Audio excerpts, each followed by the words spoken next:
Jacob Monroe was just 11 when he vanished into the silence of a late autumn afternoon in 2005, his walk home from school traced only as far as the edge of a narrow wooded path he took every day. His backpack was found there, resting against a tree as if gently placed, not ripped, not tossed, but almost carefully left behind.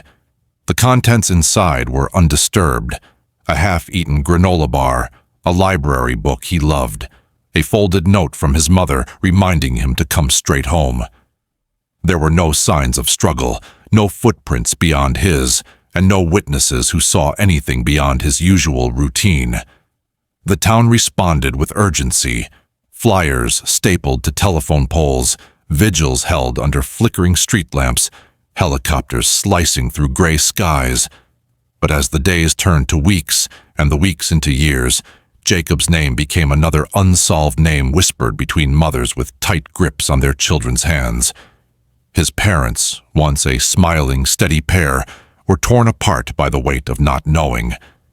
His father withdrew, silent and still like a house with all the lights off, while his mother kept Jacob's room untouched, as if he might stumble back in, wind-blown and tired, with some childhood excuse. Police had no leads, no suspects, no trail. Just a boy who was there one moment, and then wasn't. In a town too small for secrets, but somehow too quiet for answers, Jacob's disappearance settled like a shadow, one that never moved, never softened, and never let go. What happened next will shock you. But before we continue, hit that subscribe button for more stories like this. Grief does strange things to a house. It lingers in corners, clings to the walls, and seeps into the floorboards like smoke that never clears. For the Monroe family, Jacob's disappearance didn't just steal their son, it unraveled the threads that once held them together. His mother, Denise, became the kind of woman who kept the porch light on every night for a decade, who answered every blocked number with a trembling breath, convinced it might be him. She memorized every online message board, clung to psychics and strangers alike, desperate for a flicker of direction. His father, Paul, retreated into silence, a man who had once taught Jacob to ride a bike, now unable to speak his name aloud. He quit his job, stopped shaving, avoided mirrors. What had once been a home, the laughter at the dinner table, the Sunday morning pancakes, turned into a mausoleum of hope stretched too thin. Every year, on Jacob's birthday, they bought a cake and left it untouched on the kitchen counter, as if that ritual could hold time still. But time moved on. Denise eventually moved out, the house becoming too heavy with ghosts and unsaid things. Paul stayed until even he couldn't anymore. The house sat vacant for a while, brittle with silence, before being listed quietly on the market. When a young couple finally bought it, they did so with the kind of hopeful amnesia that only fresh paint and new floors could offer. To them, it was just another address with good bones. They didn't know about the nights Jacob's mother heard knocks that weren't there, or the attic where she swore she heard breathing. They just saw a place to build a future, unaware of the past that never left. The first sound came at night, soft, almost apologetic, like furniture shifting on its own. The new owners, Aaron and Michael, brushed it off at first, blaming the old pipes or the wind slipping through some forgotten crack, but the noises didn't stop. They grew bolder, sharper, scraping against drywall, rhythmic knocking that seemed too deliberate to be random. Sometimes it came from the basement, other times it echoed through the vents. Aaron swore she heard it while doing laundry, a slow thud from behind the far wall that made her drop the basket. Michael dismissed it as squirrels or rats nesting in the insulation, but something about the pattern. 3 knocks, a pause, then 2 more, gnawed at his sleep. It felt purposeful. They called pest control, who found nothing. They set traps, which stayed empty. but the noises continued. One evening, as Michael followed the sound with a flashlight, he noticed a faint outline along the far wall of the basement, almost invisible behind a coat of uneven paint. It wasn't part of the blueprint, which they had checked while planning renovations. A shallow echo rang when he knocked against it, different from the rest of the foundation. Hollow. Erin joined him, her breath catching as she pressed her ear to the wall and heard it again. Scraping, slow and close, like fingernails on plaster. They stared at each other, realization sinking in like a chill down the spine. Something was inside the wall, something that had been waiting there, hidden for years. They didn't expect to find a door, not behind drywall, not in a home that had passed every inspection, but there it was. Aged, splintered, and horrifyingly deliberate. When Michael peeled back the last chunk of drywall, the beam of his flashlight caught the unmistakable texture of old wood, warped slightly from years of moisture, but intact. And then they saw it, carved low, right at a child's height.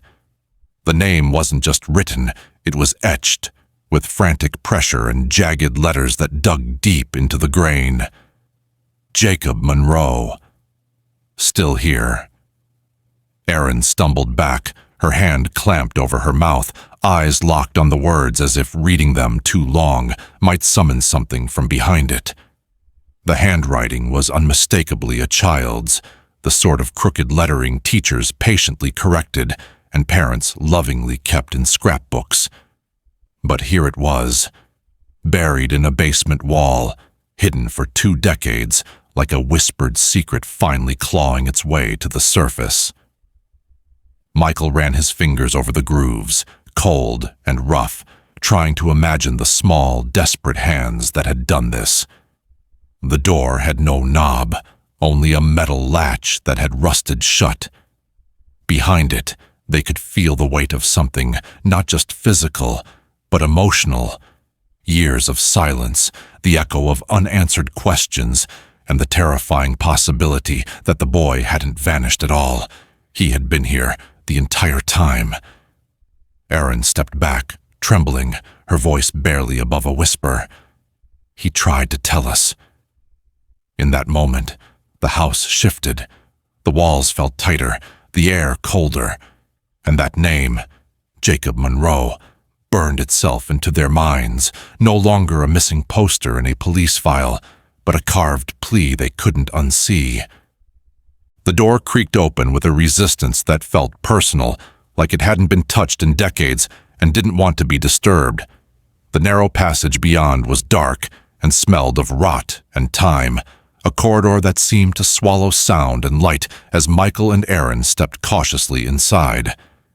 The hidden room at the end wasn't much larger than a closet, barely enough to stretch your arms.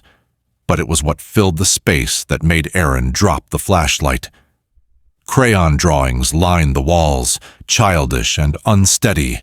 Pictures of a boy, a house, a stick figure family smiling beneath a crooked sun. Each image was signed Jacob in block letters, some with dates from 2005 scribbled beside them. In the corner lay a crumpled jacket, a shade of red dulled by dust and time, wrapped tightly around a small skeleton, curled as if still trying to stay warm. Candy wrappers, taffy, Tootsie Rolls, Smarties, faded but recognizable, lay scattered around the blanket-covered remains like offerings left by a child who never expected to grow up. Beside the bones sat a cracked wristwatch, the hands frozen forever at 3:17. Michael knelt down slowly, unable to speak, as Erin sobbed behind him, her breath catching like she had been punched in the chest.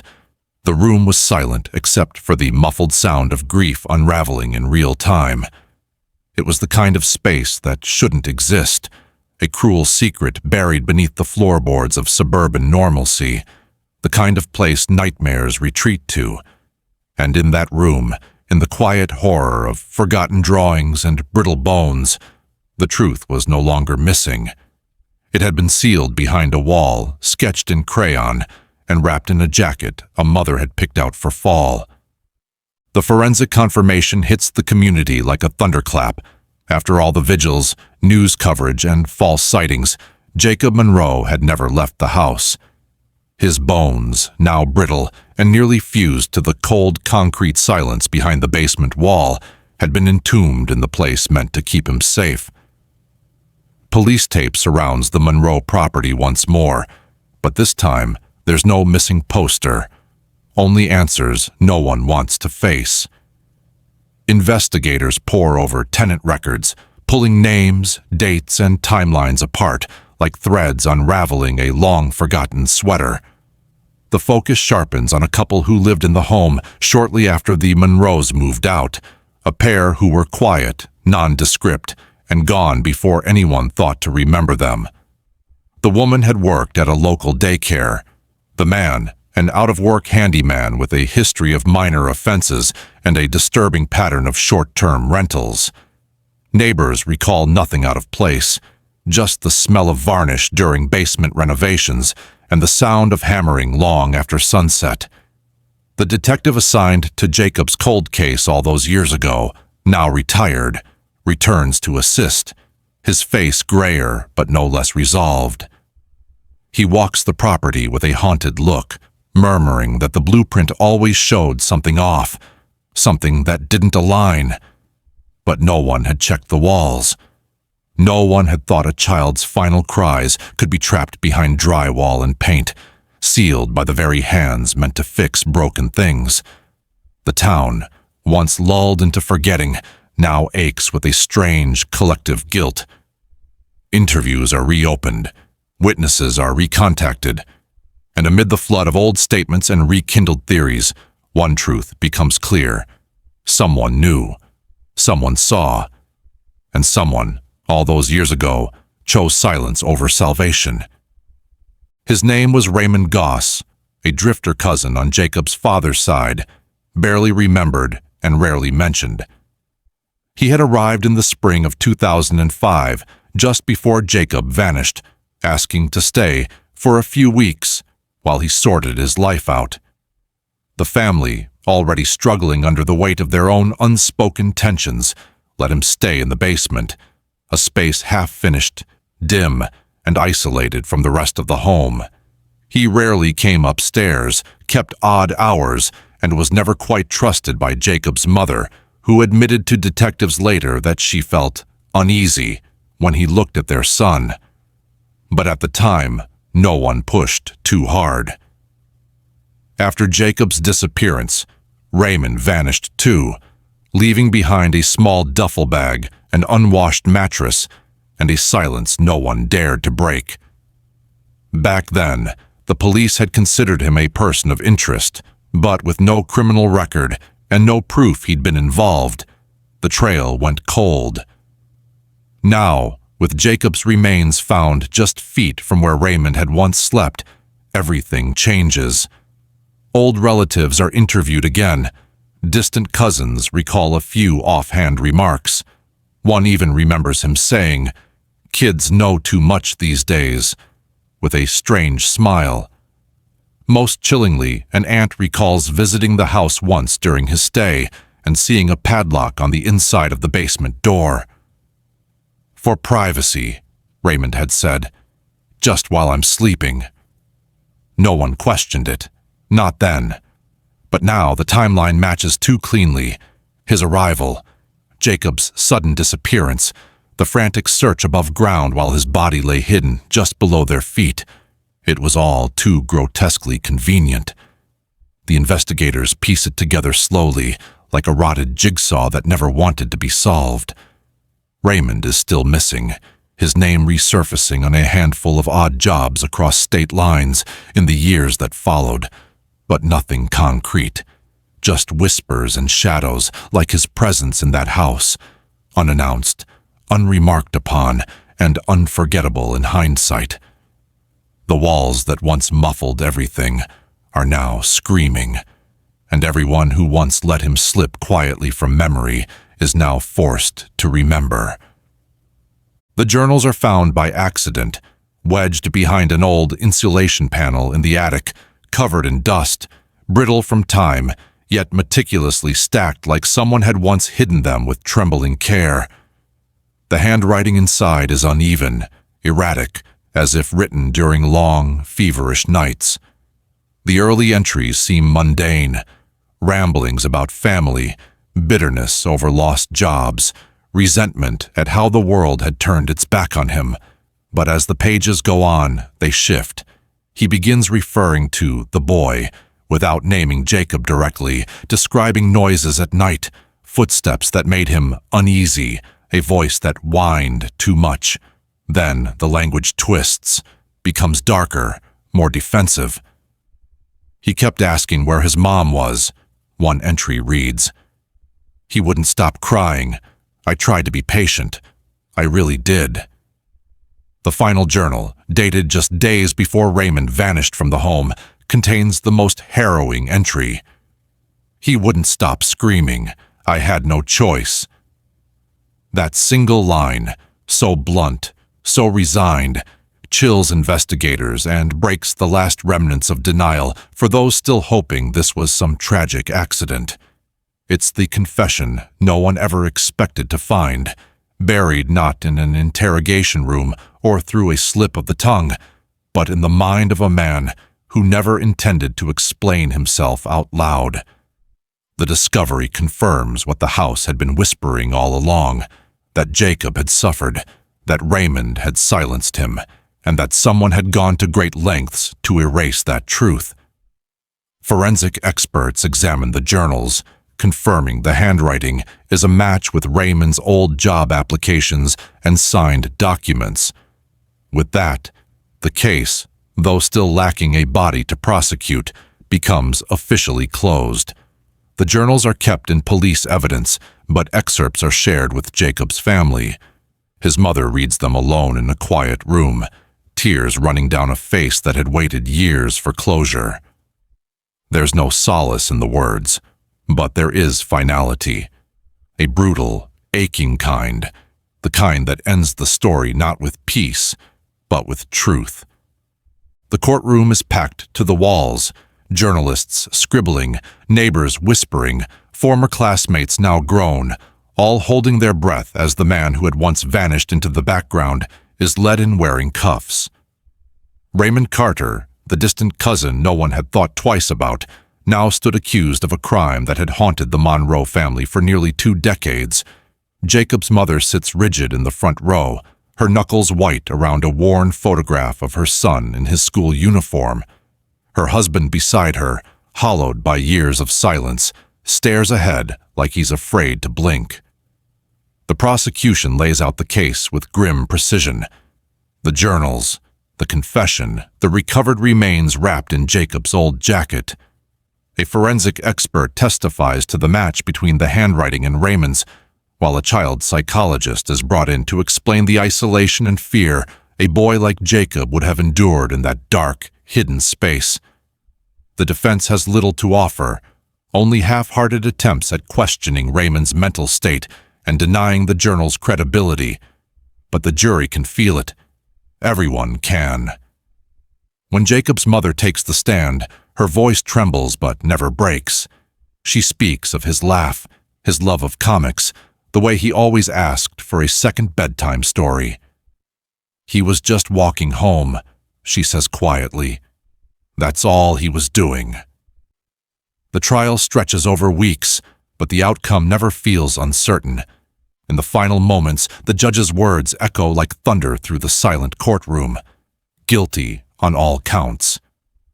As Raymond is led away, Jacob's father finally exhales, a sound somewhere between a sob and a breath he's been holding for 20 years. The courtroom empties slowly, but no one speaks. Justice has arrived late, but it has arrived. And while it doesn't undo the horror of what was taken, it gives a name, a face, and a verdict to a boy who had waited too long to be seen. They come in quiet pairs, hands clasped and voices low, to see the place where Jacob Monroe left his last message. A single sentence carved by a trembling hand into a wooden door hidden behind drywall for nearly 2 decades.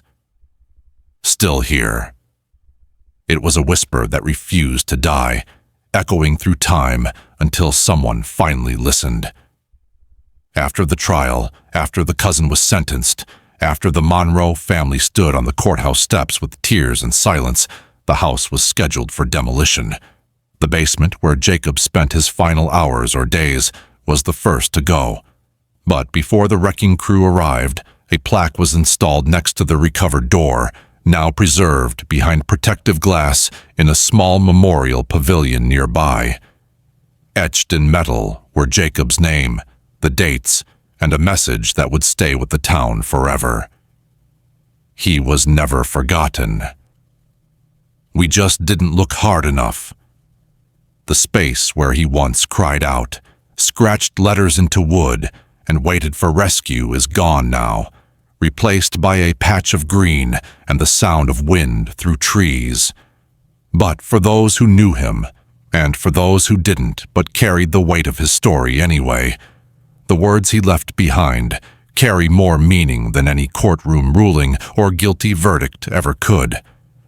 The house no longer stands, but Jacob's voice does, etched not just into a door, but into the hearts of every parent, every neighbor, every passerby who sees the plaque and remembers. Because there's something unbearable in a child saying they're still here, while the world moved on above them. And now, finally, the world has stopped long enough to listen.